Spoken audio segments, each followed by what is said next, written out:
Et je précise, quand je dors, il y a deux songes qui m'ont marqué. Et c'est ce qui faisait d'ailleurs que j'avais peur. Quand je dors, il y a des choses terribles qui se passent. Le premier songe, j'ai eu l'impression que j'étais avec mes collègues les gendarmes. Et nous avons emprunté une route.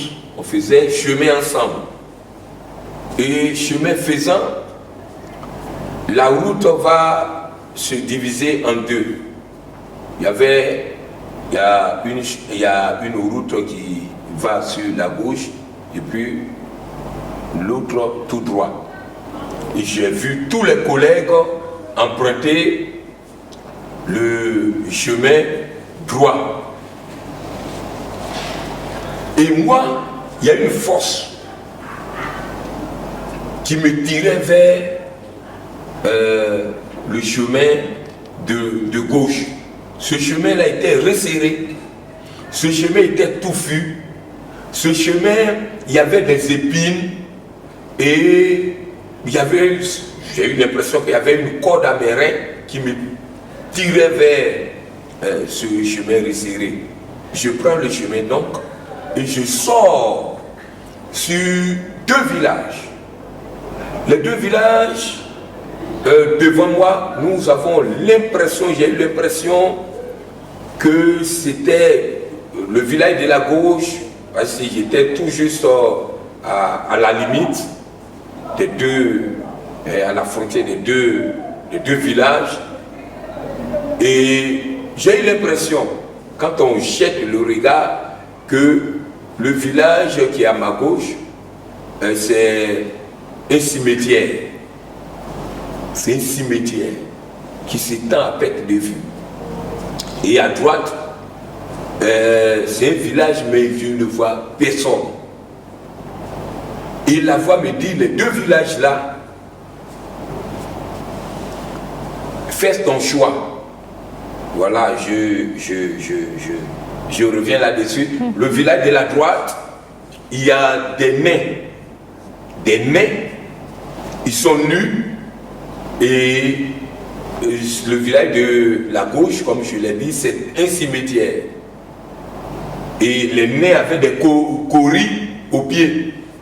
Et la foi me dit, les deux villages, choisis un où tu vas résider. C'est-à-dire cimetière et puis le village des nains. Mais entre nous, entre le pire et puis le mauvais, il faut choisir le mauvais. S'il y a quelque chose qui est pire et puis il y a mauvais, donc j'ai dit j'ai opté pour le village des nains. Et je rentre dans le village des nains. Tout de suite, toute la population est sortie avec des chicottes et ils ont commencé à me chicoter, à me chicoter, à me chicoter. Et je me réveille, je vois sur mon corps, en réalité, d'une manière pratique, pragmatique, réelle, tangible, palpable, je vois les traces de chicottes que j'ai reçues en songe sur mon corps. Et quand je vois ça, je me dis que c'est terminé pour moi. Il n'y a plus d'espoir. Parce que la médecine est tel acte, la médecine moderne ne peut pas donner de résultats, donner de solutions à ce que je venais de vivre. Deuxième songe. Les collègues et moi encore, nous partions en service. Et vous savez, dans l'armée, quand on veut rassembler les soldats, le coup de sifflet retentit. Alors ils ont sifflé, le coup de sifflet a retenti, il s'agissait d'un rassemblement. J'ai vu tous les collègues gendarmes courir pour aller au lieu de rassemblement. pour aller se rassembler, s'attrouper. Et moi, de ma position, j'ai voulu les rejoindre. Mais je ne pouvais pas. J'ai l'impression qu'une force me tirait pour m'enfoncer dans le sol. Et du lieu où j'étais, les fourmis maillants sont sortis, sortaient de terre et montaient sur moi. Et montaient sur moi. Et envahissaient mon corps, envahissaient mon corps. Et ils avaient commencé à me piquer. Tenez-vous prêts. Je me réveille.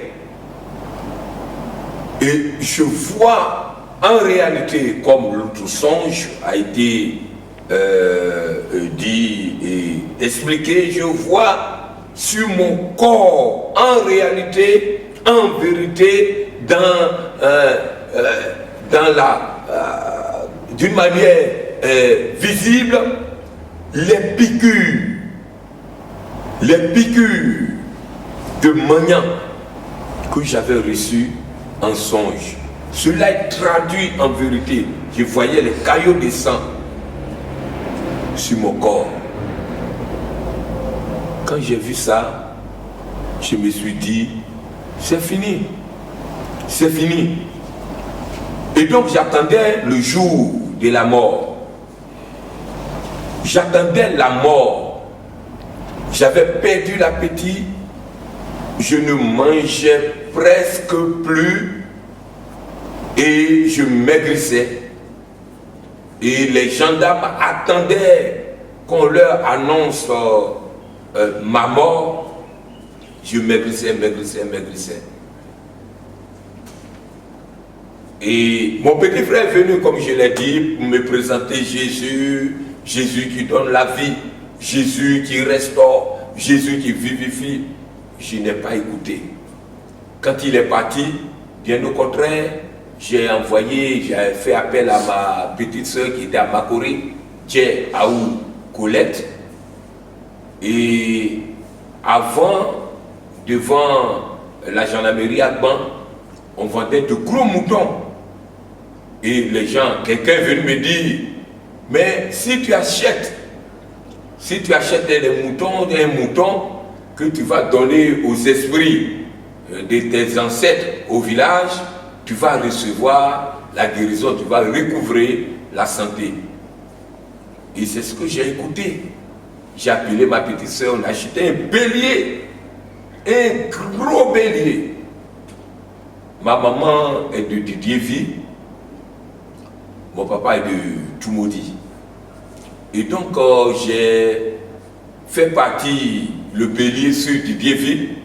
Ils sont allés adorer, mais rien ne s'est passé. Bien au contraire, la maladie m'a encore serré ici. Et la situation s'est aggravée. La situation allait de mal en pire.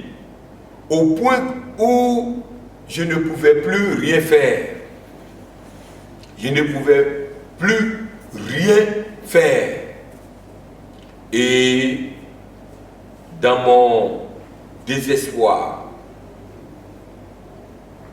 je me suis retrouvé à Lakota. À Lakota avec ce féticheur.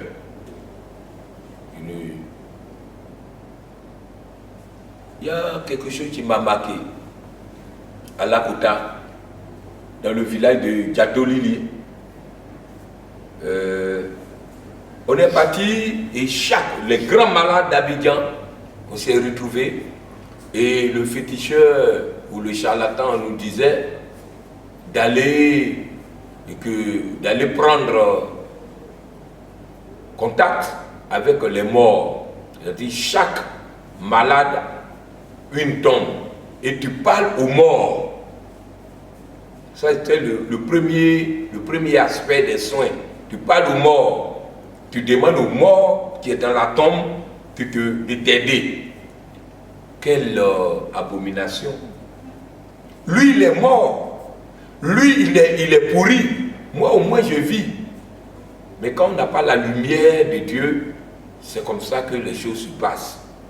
nous avions en son temps accepté. Et ça n'a rien fait. Et après avoir parlé aux morts, le jour suivant, il était question d'aller dans la forêt sacrée des Gatoliliers. Il y avait un gros arbre. Et une paille rouge autour. Chacun avait un œuf. Mais c'est contraignant.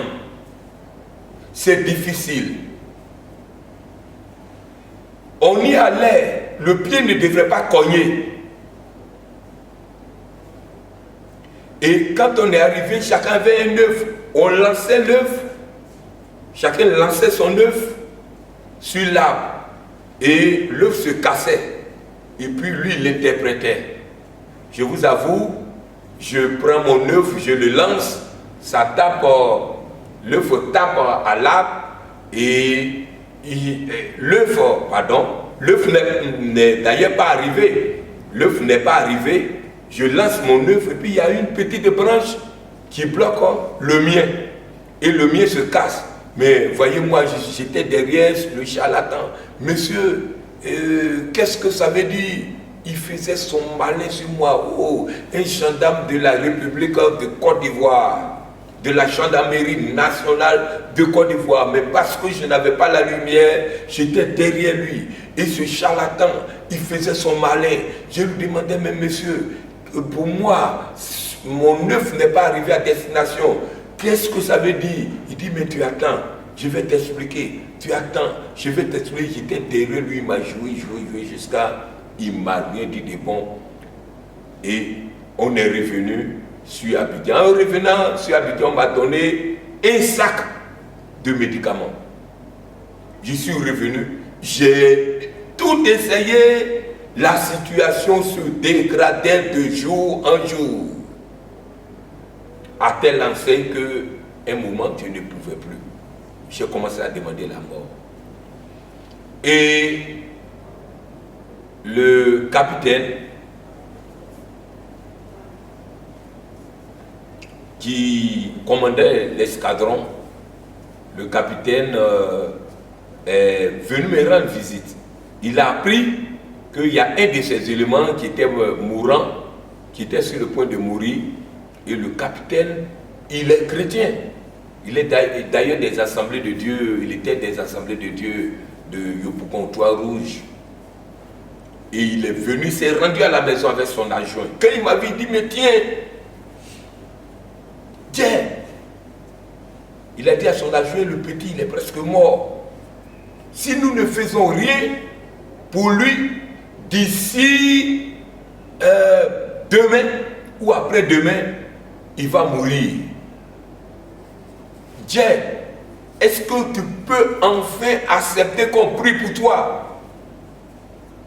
Tu peux enfin accepter qu'on prie pour toi au nom de Jésus. J'ai dit, mon capitaine, j'accepte. Il dit, bon, comme je m'en vais au travail, je vais te faire venir une équipe qui va s'occuper de toi. Et ils se sont retirés. Et je salue beaucoup les femmes. Et j'étais là. À ma grande surprise, 4 femmes, 4 dynamiques femmes, remplies de l'Esprit de Dieu, qui apparaissent. 4 femmes, mais qui étaient au sein de la caserne, qui était chrétienne à l'église Assemblée de Dieu de Yopougon, Trois-Rouges, mais qui sont des épouses de gendarmes. Et le capitaine est parti leur dire que Dieu est en train de mourir. Les 4 femmes atterrissent, remplies de cet esprit. Il y a une qui était leur porte-parole, je me souviens, et la maman Nadier, elle prend la parole, elle dit, mon fils, regarde-moi bien dans les yeux, mon fils. Mon fils, là où tu es, tu penses que tout est fini pour toi. Là où tu es, tu penses qu'il n'y a plus d'espoir. Là où tu es, tu penses que ta mort est programmée. Tu attends la mort. Mon fils. J'ai dit, maman, c'est vrai.